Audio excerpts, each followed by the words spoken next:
Thank you for making the choice to join us here at the Greenbrier Church Online. 2 weeks ago, we started a series on the 7 deadly sins, and I want to re-emphasize that while these sins might not seem like the 7 biggest sins, we're discovering that these 7 sins are the beginning of what we would consider the bigger sins. Last week, we talked about pride, and today we want to look at envy. Alan Smith tells a story about 3 people that are sitting in a cafe when they're approached by a man who promised that he could grant each of them one wish. The first person said, "I have a friend who has a beautiful home on 5 acres. I would also like to have a home of my own, but I would like a gazebo in the back next to a small brook running through the property, and I would like there to be a nice garden and even a swimming pool." Immediately, the man reached into his pocket and handed her the key to her dream home. The second man said, "My best friend has this beautiful girlfriend, and he's really happy. For my wish, I would also like a girlfriend, somebody who could make me happy, but I would rather have a brunette instead of a blonde, and I would like for her to be taller and a little more cultured, the type of person that could equally enjoy a football game as they would going to a play." Immediately, a tall brunette walks into the cafe wearing a football jersey, carrying a copy of Les Miserables. The final man at the table said, "I have a neighbor who owns a small farm, and on that farm there's this cow. This cow produces 3 times the amount of milk that any other cow gives, and that milk yields the heaviest cream, the purest butter. For my wish, I want that cow." Dead. There's an obvious distinction between envy and jealousy.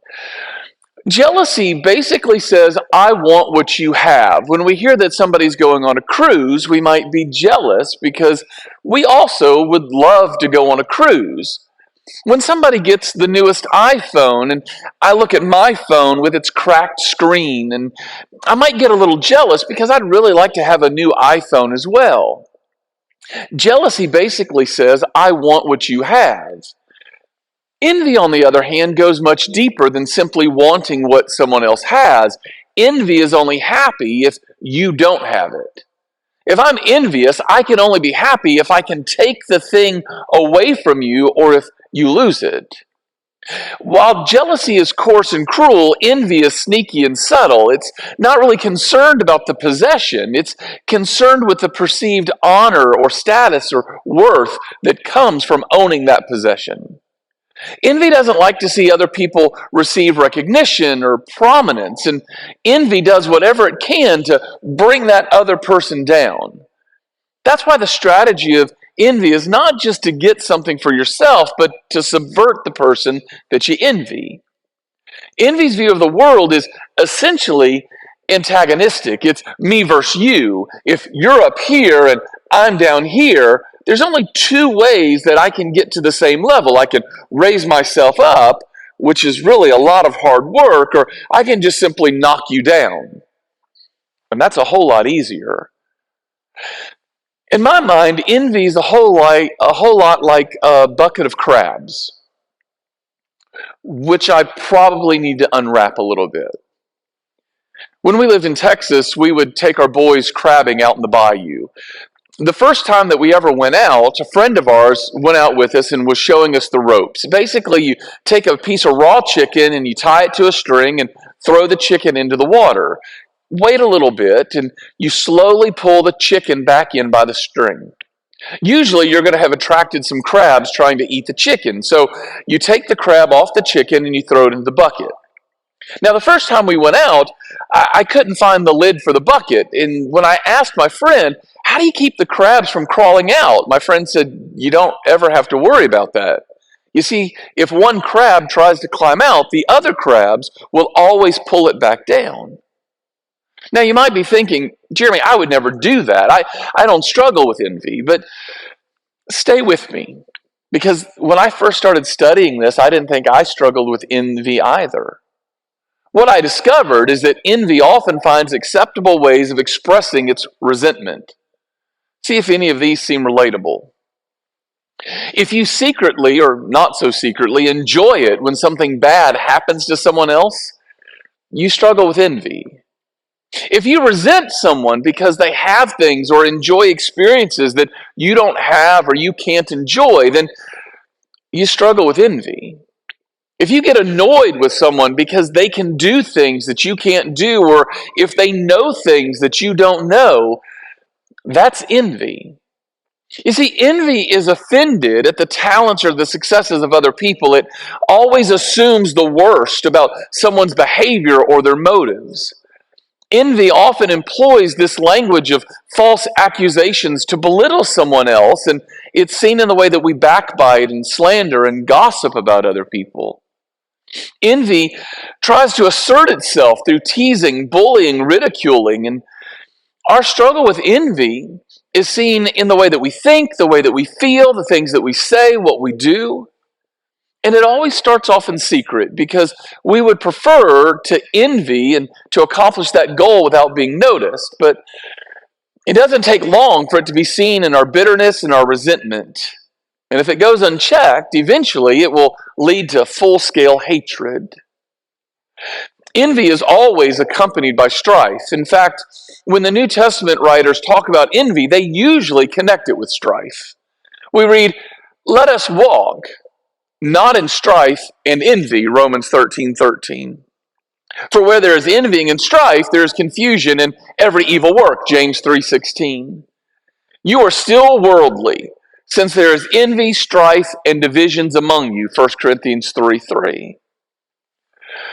The really nasty thing about envy is that it robs us of the joy associated with the things that we own, the experiences we have, the abilities we possess. Most of the other deadly sins, at least initially, provide some kind of pleasure. For a moment, even the proud feel happy about their supposed superiority. The angry feel righteous in their indignation. The gluttonous get pleasure from their food, just like the lustful receive from their lust. But the envious person feels no pleasure. They only feel a sense of deprivation, loss, or self-torment from their own apparently pitiful life. Henry Farley, in his book, The Seven Deadly Sins, writes that the other sins have often been celebrated, however perversely, in popular song. But envy has no song. It does not sing. Envy can't bear to see the success of someone else. Envy makes us unable to love, and it steals our peace and replaces it with this gnawing fear that if somebody else gains something, then that means I'm losing something. Envy causes me to believe that your good means my harm, and it makes it impossible to see me because I become overly focused on you. At the end of John's Gospel, Jesus has been resurrected, and he's already appeared to Mary, the apostles, to Thomas, and right before his ascension, the apostles are trying to figure out how to deal with their guilt and what to do next. And so Peter suggests that they go fishing. So Peter and 6 other of the apostles are out fishing, and they notice that Jesus has appeared on the shore. Peter jumps out of the boat and swims to Jesus, and they have this beautiful conversation where Jesus gives Peter the opportunity to confess his love for him 3 times. "Peter, do you love me? Feed my sheep." Now, that would have been a great way for John to end his gospel, but we discover Peter's still struggling. Jesus tells Peter about his future. He hints that he's going to be martyred for the kingdom. Yet instead of hearing Jesus or focusing on what Jesus has just told him, we discover that Peter turned around and saw behind them the disciple Jesus loved, the one who had leaned over to Jesus during the supper and asked, "Lord, who will betray you?" Peter asked Jesus, "What about him, Lord?" Jesus replied, "If I want him to remain alive until I return, what is that to you? As for you, follow me." Jesus' bluntness here has always surprised me. He's not being unkind. He's showing his love for Peter by reminding him that God has different purposes and paths for each one of us. We all have a unique experience. We have detours and obstacles, burdens and blessings. When somebody else receives something that I don't have, they're not taking my blessing from me. They're simply experiencing God's plan for their life. Yet so many of us have bought into this message that we deserve the honor and the prestige that comes from having the better blessing. We believe that because, well, it appeals to our pride. I deserve are the first two words of our cultural gospel. And because we bought into the lie that we're entitled to the same experiences, pleasures, abilities, and accomplishments as everyone else, we've grown to expect them. And when we don't get to take that European vacation or thrill the experience of riding our own wave runner on the lake, or for the life of us, if we can't write the best-selling novel or succeed academically, we become embittered. Our expectations haven't been met. We resent those who get to take a vacation or own a house on the lake or write the books or earn the degrees or accomplish the feats. We envy them because we've bought into the lie that we deserve. Now, I don't want to hurt your feelings, but the truth is there have always been people that are smarter than you. They've always been smarter than you, and they will always be smarter than you. There are people that are richer than you. They are already so far ahead of you financially, you'll never catch up to them. And if you do, you'll already be too old to enjoy the wealth that they're enjoying right now. There are going to be people who get to go to places that you'll never get to go, do things you'll never get to do, see things you'll never get to see. And that's not unfair. We're not entitled to wonderful experiences, exciting pleasures, amazing abilities, or stunning accomplishments. The only thing we're entitled to is work and toil. Last week I mentioned the first temptation, how Satan appears to Eve's pride. He said, "You'll be like God." But that's also an incitement to envy. You have the power, the authority, the knowledge that God has. That's what you desire, right? But the truth is that we don't even deserve half the things that we think we do, but we feel entitled to. Envy was the Jewish leaders' real issue with Jesus. We read in Matthew 27 that Pilate recognized it was because of envy that they had delivered him up. The Jewish leaders are envious of the fact that Jesus had the respect and the admiration of the people. They're not jealous. They don't want more respect from the people. They're envious because they saw that Jesus had that respect and they wanted to take it from him. And they were willing to use whatever means necessary, even if it meant his death. But envy is not the whole sin. Envy is merely the seed of our sin. Envy is seen in the life of Cain when God favored Abel's sacrifice over his, so in envy he kills his brother.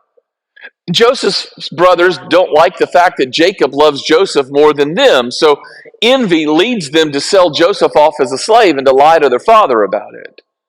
King Saul is envious over the fact that the women are singing, "Saul has slain his thousands, David his tens of thousands," and so he tries to kill David 14 times.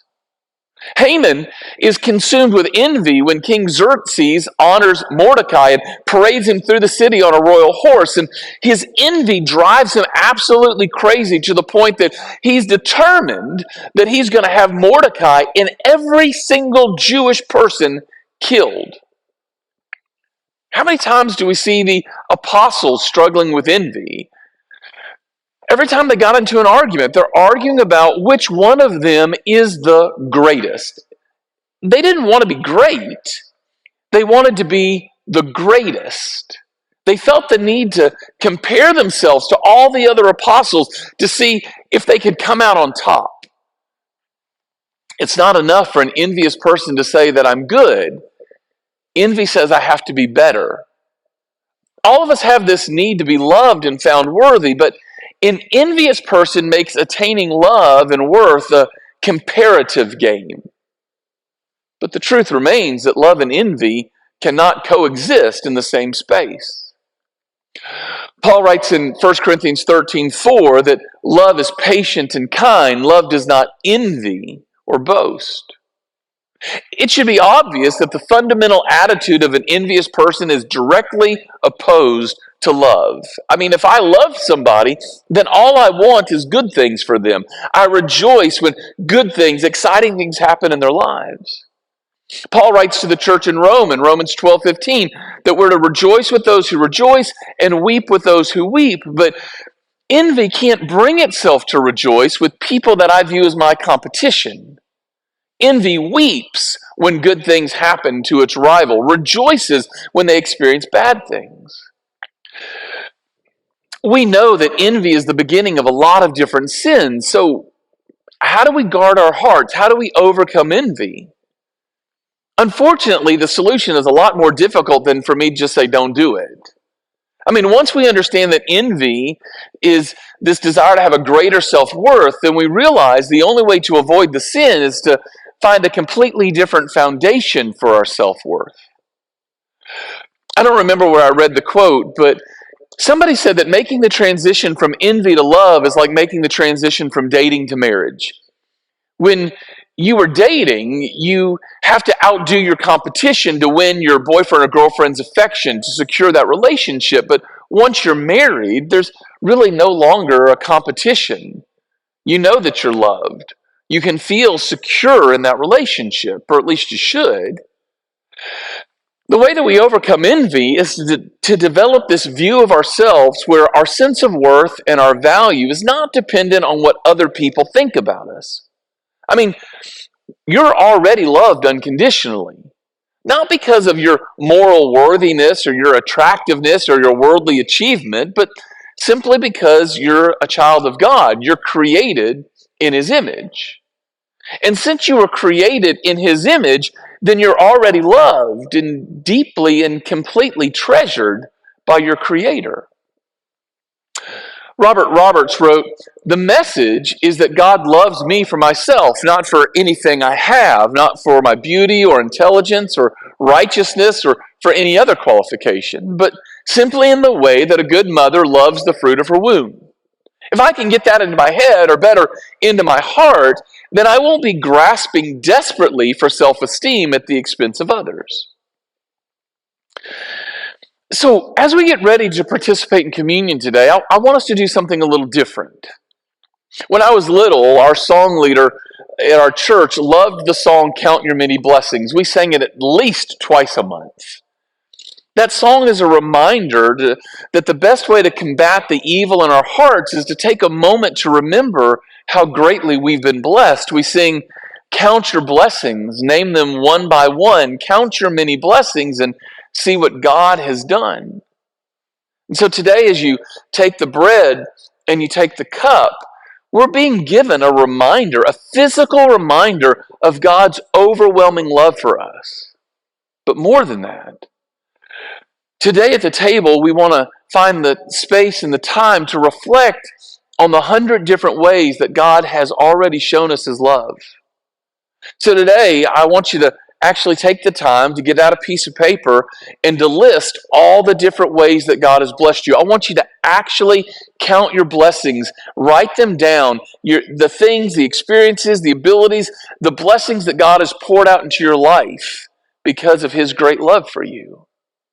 You see, I think that's the only way that we're able to combat the sin of envy in our life is if we focus on the worth and the value that we hold in God's eyes. So today, after you take the bread, after you take the cup, I want you to take 5 minutes to just focus and to think about and to name the ways that God has blessed you. And then I want you to take a little bit of time to be thankful, to pray to God and to thank Him for all the ways that He has shown you His love. Because the only way that we will ever be able to combat this deadly sin of envy is when we turn our focus away from what is going on in the world and we begin to focus on what God is doing in our lives and realize and understand that in the eyes of God, we are His wonderful, beautiful creation. And all that he desires is to pour out his love in our lives so that we will love him with our lives. I hope you have a great time of concentration and remembrance and thankfulness around the table this morning. Please go in peace. I look forward to seeing you very soon.